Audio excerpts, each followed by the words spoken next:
Hello friends. आज हम geometry पढ़ रहे हैं, जैसे कि हमने पिछली क्लास में एंगल्स पढ़ा हुआ था। तो हम अभी रिवाइज ही कर रहे हैं। अगर आपको भी रिवाइज करना है या आपको लिए हेल्पफुल लग रही है वीडियो तो आप इसको सब्सक्राइब कर सकते हैं। ठीक है, आज हम इन सेंटर पढ़ेंगे। कल हमने एंगल्स पढ़े थे, लाइन और एंगल्स।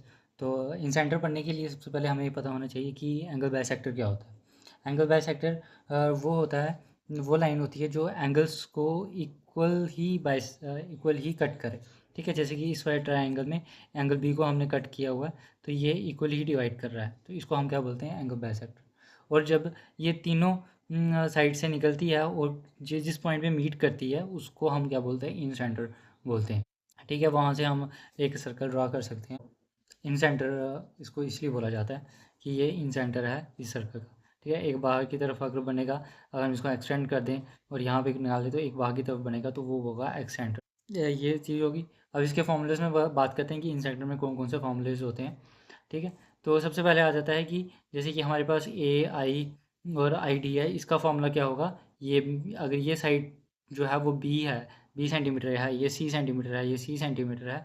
तो अगर हमने यहाँ से खींचा तो हमें अगर पूछा जाए कि बताओ इन सेंटर की क्या लेंथ है, तो हमें ये पता होना चाहिए कि ए आई कितना है, आई डी कितना है। तो इन दोनों का जो रेशियो का वो क्या होगा, जो सामने वाली जो होंगी उनका प्लस अपॉन में जो नीचे वाली होगी, जिस साइड को वो डिवाइड कर रहा होगा।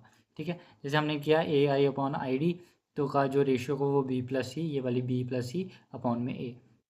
जैसे कि हमने यहाँ पे बताया कि अगर पूछा हो ए आई आई सी क्या होगा, तो वो होगा बी प्लस सी अपॉन में ए। ठीक है, अगर ये पूरी ए है।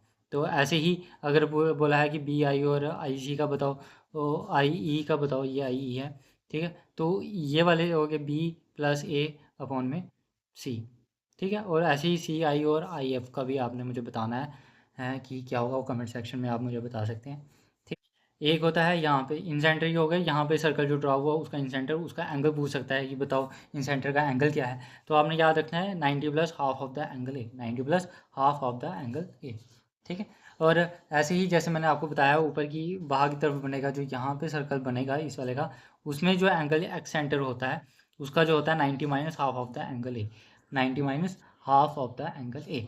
ठीक है, और एरिया का फॉर्मूला आपको पता है कि अंडर रूट में सेमी पैरामीटर और सेमी पैरामीटर माइनस ए, सेमी पैरामीटर माइनस बी जो साइड्स होंगी, और सेमी पैरामीटर का फॉर्मूला ए प्लस बी प्लस सी अपॉन में 2 होता है। ये चीज़ होगी मोटी मोटी बात। ठीक है, अब जो है कि अगर जो हमने इन सेंटर जो खींचा है वो साइड्स को इक्वल डिवाइड करेगा, बिल्कुल भी नहीं, क्योंकि ये एंगल बाइसेक्टर है तो वो एंगल को ही इक्वली डिवाइड करेगा।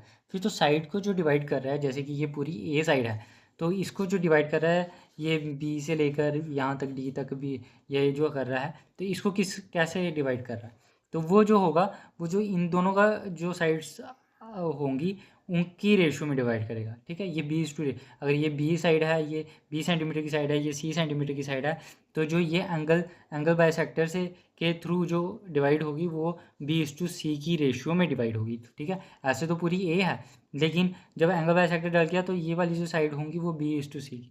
ऐसे ही अगर ये सी है पूरी ए और यहाँ से हमने एंगल बाइसेक्टर निकालते तो किस रेशियो में डिवाइड होगी, ए इस टू बी की रेशियो में डिवाइड होगी।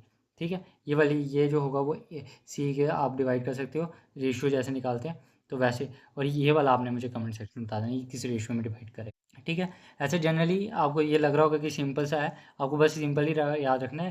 क्वेश्चन में वो घुमा के पूछेगा तो वहाँ पे 3-4 चीज़ें ऑलरेडी वो होंगी, जैसे इन सेंटर होगा, सेंट्रॉइड होगा, या इक्वलेटर ट्राइंगल पूछा जाता है जहाँ पे ये सारे सेंटर्स जो होते हैं वो एक ही पॉइंट पे होते हैं।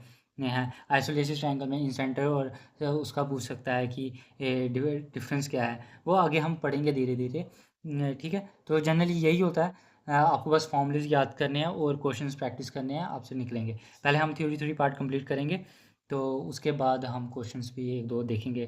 तो आपको ज़रूर, अगर आपको थोड़ा मदद लग रहा है, आपका रिवीजन अच्छा हो रहा है, या आपको इसी में ही समझ आ रहा है, जिसको भी ज्योमेट्री से डर लगता है वो ये वाली वीडियो ज़रूर देखे। कुछ भी नहीं है, सिंपल से फॉर्मूलेज हैं, आपको बस याद करने हैं और आपका ये ज्योमेट्री हो जाएगा। ठीक है, थैंक यू।